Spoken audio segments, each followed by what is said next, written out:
not the end. So thank you. I also wanted to say how excited I am to be here in India. I've been to India 4 times in the last year, and last year I was on record saying that I really believe this is India's century, and I stand behind that statement. Our 2047 report shows that India will grow by 8% per year between now and 2047. India will add 220 million non-farm jobs to its economy, driving inclusive growth. India will have over 60% female participation rate in the workforce by 2047. And India's per capita income, when all these are realized, will be over $20,000 per person, 10 times what it is today. Why? There's phenomenal tailwinds for India.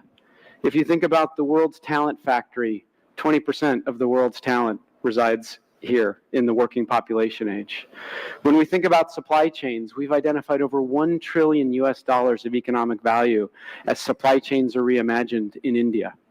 And finally, when we think about digitization, there's only over 850 million internet users in India that provide a foundation for a technological future.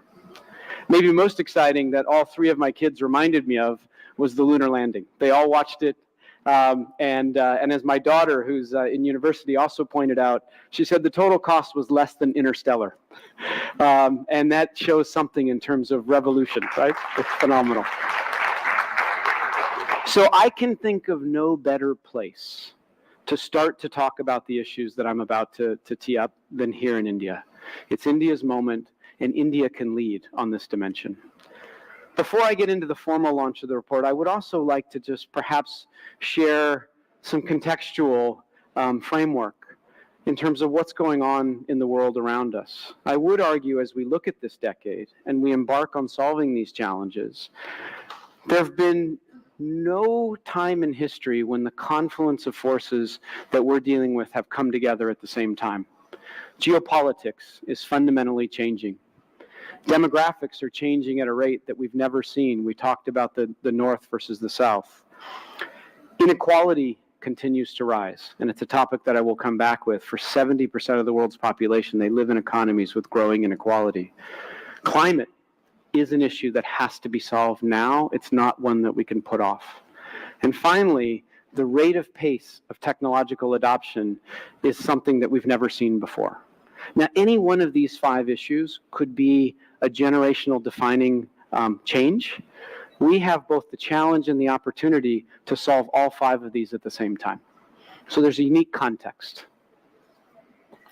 So let me then go to today, to the launch of our report. And this report talks about 5 things, all under the banner of how do we drive a world that has sustainable, inclusive growth. This has been a personal passion of mine, and if I were to say one thing on this topic of sustainable, inclusive growth, it's how do we push back against the tyranny of or-based thinking. I'm often asked, Bob, do you stand for growth or inclusion? Do we want growth or do we want climate? Do we want climate or do we want inclusion? That's easy thinking, right? Hard thinking embraces the challenge of the and, but says really this is a simultaneous equation. And if we want to solve inclusion, if we want to solve sustainability, if we want to solve growth, we have to solve all 3 at the same time. They link to each other in a synergistic way. It is not easy to solve all 3, but we believe that's possible. Today's report, done in collaboration with Mr. Khan and others, lays a critical foundational pillar to start to lay the fact base that this is possible. And we have 5 important observations that I'd like to share with you. The first observation goes to a notion of redefining the floor from poverty to empowerment. Let's change our thinking from a poverty line to an empowerment line. What's the difference? We've all become accustomed to the poverty line, which effectively says, how do you get somebody to ensure that they can survive? Right? Empowerment goes beyond that. Empowerment says it's not about survival. What it's about is it's about mobility, social mobility. It's about saying, do you have a shot? So this is a line that ensures that people have basic access to infrastructure, to education, to health, to being able to be resilient. It's the minimum level that says, I have a shot. So we've defined this notion of the real aspiration should not be rising above the poverty line, it should be rising above the empowerment line. So that's the aspirational side. The challenge is 60% of the world today does not meet this standard. And when you look at specific countries, let's take India, 75% are below the empowerment line. In places like Mexico, Brazil, and China, 50% are below the empowerment line. And even in the most advanced economies, 25% are below the empowerment line. So when we raise our aspiration from poverty to empowerment, we raise the challenge. So we then did some research to say how much investment is required to solve two key pillars, to raise everybody to the empowerment line and to solve the world's net zero equation. What's the investment required? Well, the investment required is massive. Right?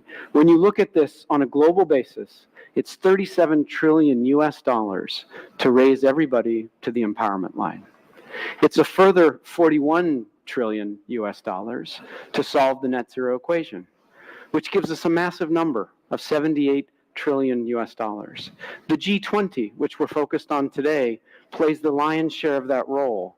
That's 56 trillion US dollars. Okay, so it's a big number to solve this problem. How do we actually drive enough economic growth to solve this? Where's the money going to come from? This is the second big observation. And I'll go to good news and bad news. The good news is we believe half of this gap can be solved. We have a pathway to it, and it's really driven on two things. How do we create an environment to drive economic growth, which can solve about 13 trillion of this equation, and further, line of sight innovations. These are not unknown innovations, but innovations that we know today can solve another 16 trillion. That closes half the gap. If we can create an environment that fosters economic growth and fosters innovation, we can close half the gap. The problem is we have another half to still close. And for this, we need to get creative. And we started to then do some research to say, how do we get creative? And the key to getting creative is starting by looking around the world today for pockets of innovation and figuring out how can we level up in these pockets of innovation. So let's look at these pockets of innovation. The first pocket of innovation deals with access and skilling. Right? If we can create more access and skilling. Let me give you two examples. On access, Mexico. Mexico has played a leading role to create trade access, not just with the US, but for countries around the world. And when you look at the economic growth of Mexico and foreign direct investment has gone up 50% in the last year alone as the world has reimagined supply chains due to its open trade policy with the rest of the world. Access has driven economic growth. Access. If we think about upskilling, I'd look at Germany as an example, and the work they have focused on apprenticeship programs for trade skills for 16-year-olds and up have led the way for the lowest unemployment rate in Europe. Access and skilling, maybe one source of innovation that we could level up in. Let's go to housing. Affordable housing becomes another beacon of light to solve this particular equation. And I start with Brazil. The program Minha Casa Minha Vida, right, has been recognized by the UN as a global lighthouse for providing creative financing to drive low-income housing across Brazil. In Indonesia cooperated with the World Bank to renovate over 250,000 low-income houses. There are examples of this that we could radiate out to provide affordable housing for all. Let's turn to healthcare. Here in India alone, the Apollo's end-to-end approach to looking at data across the value chain has unlocked massive opportunities for outcomes-based health. Data across value chains. If we can drive more data exchange in health, there's massive opportunity for access for all. If I go to nutrition and we look at China's Green for Grain program, which really tackled the issues of technical assistance to deal with afforestation and erosion, focused in working with farmers. The results of those programs dropped water erosion, reduced soil erosion, and reduced water use by 71%. This affected 8 million hectares. There is an opportunity here around a revolution through agriculture and to drive nutrition. And finally, I'll go to the UK for schooling. UK has been chronically short of teachers.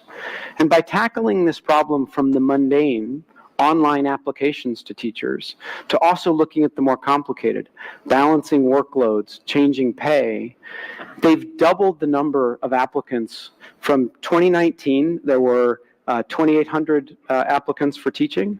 Last year, there were 50,000. You can solve this question of the teacher shortage. All of these examples exist today. None are scaled around the world. So our first observation in solving the rest of the gap is let's learn from each other. Let's learn from each other. Our research concludes with 3 simple ideas. The first is let's not wait to identify the rest of the gap before we get started. Let's move now. Closing half the gap in the rate of speed will drive further innovation that we can't see today. The second is we need to accelerate the adoption of technology. We did some work recently on the value of implementing generative AI, but we got very granular. We looked at 67 use cases across 11 industry verticals. That shows there's an additional $4 trillion of revenues every year for business if they adopt generative AI capabilities. If we accelerate generative AI through reskilling, we'll actually solve a massive chunk of this residual gap. And finally, as Mr. Kant talked about, there are financial challenges. We need to actually solve new financial instruments to make this happen. And 2 days ago, I was very excited. Brazil launched $2 billion US of sovereign bonds focused on sustainability, one of the first in the world. If that can be a lighthouse to do more to unlock financial flows from north to south, we have a shot at closing the residual gap. So let me then close with, is it all worth it? Is it all worth it? What could the world look like if we do solve this simultaneous equation of growth that is both inclusive and sustainable? Well, a few ideas just to excite us. The first is we could guarantee moving from survival to the notion that everyone has a shot. Everyone has a shot to be mobile in life. The second, we can build resilience into our system, that one bad decision doesn't permanently change the course of your life, that you can withstand an exogenous event or you can withstand one bad decision. The world would be more resilient. Third, the world would be more connected. And I think in particular today, when the world is pulling itself apart, a more connected world versus a more divided world is a healthier world. Fourth, on the idea of healthcare, there's equity and access for all that ensures we all can thrive. Next, empowerment.